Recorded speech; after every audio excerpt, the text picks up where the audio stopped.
Febiarska Sinaga dari Fakultas Ilmu Komputer, Prodi Sistem Informasi dengan NPM 240810004. Saya mendapatkan tugas dari Bapak Wasit Ginting, Eskom, dan Mkom. Nah, di sini saya akan menjelaskan apa itu flowchart, algoritma, dan bahasa pemrograman Python. Nah, secara umum, algoritma pemrograman adalah suatu alur yang dipergunakan dalam suatu perhitungan atau pemecahan suatu masalah sistematis. Serta dalam kegiatan pemrograman algoritma biasanya dianggap sebagai sebuah logika untuk menentukan program yang akan dibuat. Biasanya, algoritma digunakan untuk melakukan perhitungan, penalaran otomatis, serta pengolahan data pada komputer dengan menggunakan software. Dalam algoritma, terdapat rangkaian terbatas dari berbagai instruksi untuk menghitung suatu fungsi yang jika dieksekusi dan diproses akan menghasilkan output, lalu berhenti pada fungsi akhir yang sudah ditentukan. Pencetus pertama algoritma adalah Muhammad bin Musa Khwarizmi. Menurut informasi dari Wikipedia, Khwarizmi adalah seorang pakar dalam beberapa bidang seperti ahli matematika, astronomi, astrologi, dan geografi.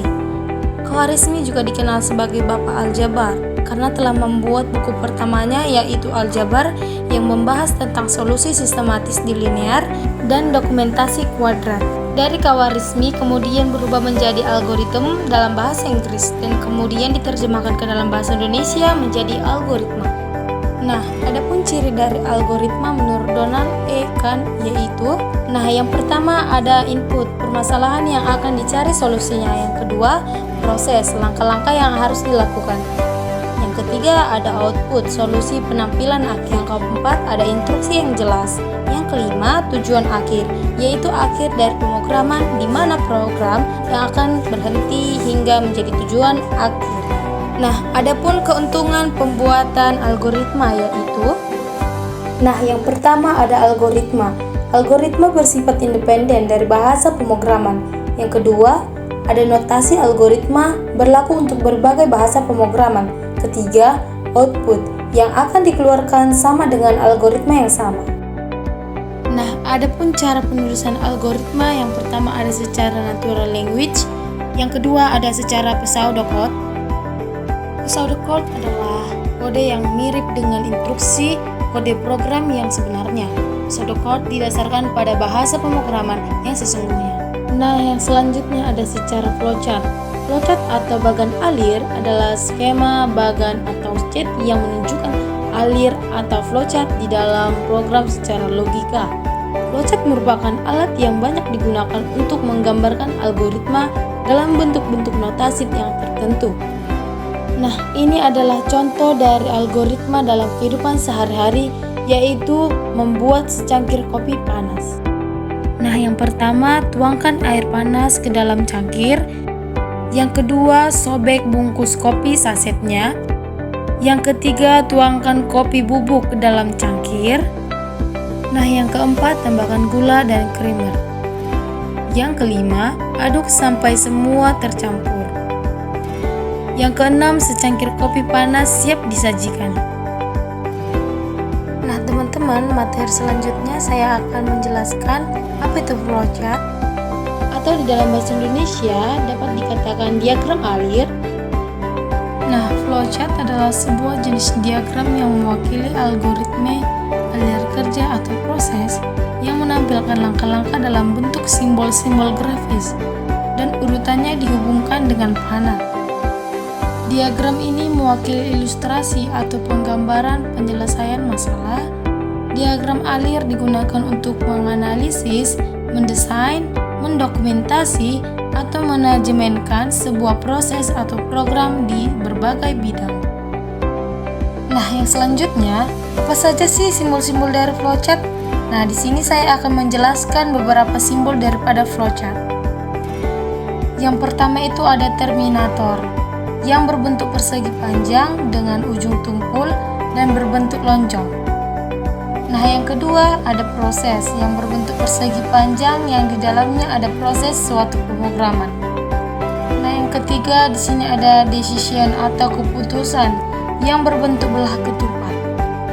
Nah, yang selanjutnya ada input atau output yang berbentuk jajar genjang yang menyatakan daerah tertentu yang terkait pada flowchart.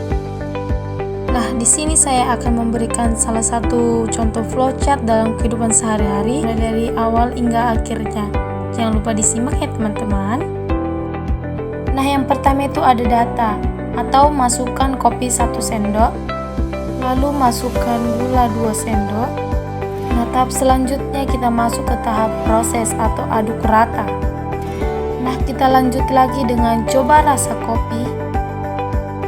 Nah, tahap selanjutnya adalah tahap keputusan apakah sudah manis apa belum. Nah, jika keputusannya sudah ya, kopi siap disajikan, maka tahap selesai. Nah, materi selanjutnya saya akan menjelaskan apa itu bahasa Python. Nah, bahasa Python merupakan bahasa pemrograman yang digunakan untuk membuat aplikasi, software, analisis data, dan lain-lainnya. Python diciptakan oleh Guido van Rossum, seorang programmer asal Belanda pada tahun 1991. Nama Python sendiri berasal dari Monty Python karena Guido van Rossum sedang membaca skripsi sirkus terbang Monty Python BBC saat menciptakan bahasa pemrograman ini. Nah, saat ini teman-teman, banyak orang yang tertarik untuk menggunakan Python karena dianggap mudah untuk dipelajari. Sekalipun oleh para pemula, kode-kode yang ada di dalamnya mudah dibaca dan dapat menjalankan banyak fungsi kompleks dengan mudah. Nah, teman-teman, di sini saya sudah menyediakan soal, yaitu Nina membeli buku di pasar sejumlah 5 buku dengan harga masing-masing buku 5.000 dan Nina membayarnya dengan uang 50.000. Berapakah harga buku dan berapa uang kembalian yang Nina terima? Nah, teman-teman, yang akan kita jawab yaitu A sama dengan INT buka kurung input buka kurung tanda petik 2 jumlah buku yang kita beli tadi ya teman-teman. Nah, tahap selanjutnya yaitu B sama dengan float buka kurung input buka kurung tanda petik 2 harga per buku. Nah, tahap selanjutnya adalah total bayar sama dengan A dikali B. Nah, tahap selanjutnya kita dapat mengetik kembalian sama dengan 50.000 dikurang dengan total bayar. Nah, tahap selanjutnya teman-teman dapat mengetik print buka kurung tanda petik 2 uang kembalian titik 2 tanda petik koma kembalian dan teman-teman jangan lupa menutupnya kembali. Nah, setelah data-data tersebut sudah selesai, teman-teman dapat mengetik run. Agar tampilan tersebut akan menjadi seperti ini, dia akan meminta jumlah buku dan harga bukunya yaitu 5.000. Jika sudah selesai, kita dapat mengetik kembali yaitu run. Nah, teman-teman, hasil dari coding Python sudah berhasil, yaitu ia mendapatkan uang kembalian sebesar Rp25.000. Nah, seperti itulah penjelasan dari materi yang saya bawakan. Jika ada kesalahan, mohon maaf. Jangan lupa komen and like ya.